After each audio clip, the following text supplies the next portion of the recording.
अक्कलकोट येथील गटशिक्षणाधिकाऱ्यांवर कारवाई करावी या मागणीसाठी मागासवर्गीय शिक्षक संघटनेच्या वतीने सोलापूर जिल्हा परिषदेच्या प्रवेशद्वारासमोर उपोषण सुरू करण्यात आलं। अक्कलकोट तालुका पंचायत समितीचे प्रभारी गट शिक्षण अधिकारी प्रशांत अरबळे यांनी सप्टेंबर 2024 मध्ये विभागीय आयुक्तांचे अधिकार वापरून काही शिक्षकांची प्रतिनियुक्ती केली होती। या प्रतिनियुक्तीबाबत नाराजी व्यक्त करत संबंधित शिक्षकांनी मागासवर्गीय शिक्षक संघटनेकडे तक्रार दाखल केली होती।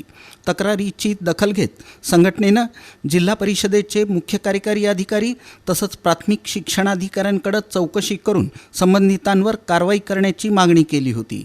त्यानुसार मुख्य कार्यकारी अधिकाऱ्यांनी त्रिसदस्यीय समिती गठीत केली।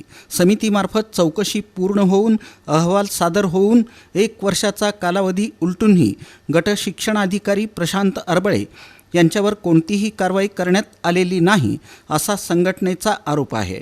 यामुळे संबंधित अधिकाऱ्यावर तातडीने कारवाई करावी या प्रमुख मागणीसाठी मागासवर्गीय शिक्षक संघटनेचे तालुकाध्यक्ष महांतेश्वर कट्टीमनी यांच्या नेतृत्वाखाली जिल्हा परिषद प्रवेशद्वारासमोर उपोषण सुरू करण्यात आलं आहे। याबाबत अधिक माहिती देताना महांतेश्वर कट्टीमनी यांनी सांगितलं की चौकशी अहवालानंतरही कारवाई न होणं ही गंभीर बाब असून दोषींवर त्वरित प्रशासकीय कारवाई व्हावी, अन्यथा आंदोलन तीव्र करण्यात येईल। प्रशांत अरबळे साहेब यांनी 2024 या साली शिक्षकांच्या प्रतिनियुक्त्या केले होते। त्या प्रतिनियुक्त्या शिक्षकांचा अडचणीच्या होते। त्यांच्या विरोधात मी 2024 पासून त्यांचा विरोध तक्रार करत होतो। आतापर्यंत 4-5 वेळा उपोषण झालेलं आहे, आमरण उपोषण झालेलं आहे आणि आत्मदहन झालेलं आहे। त्यावेळी पोलिसांनी म्हणजे अडथळा करून होऊ दिलं नाही।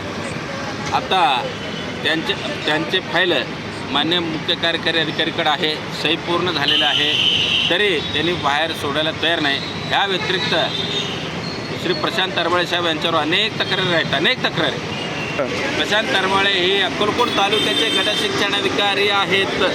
1 नंबर म्हणजे असा प्रौढ माणूस आहे, म्हणजे काही नेम बाहेर करतच नाही, सर्व नेम बाहेर।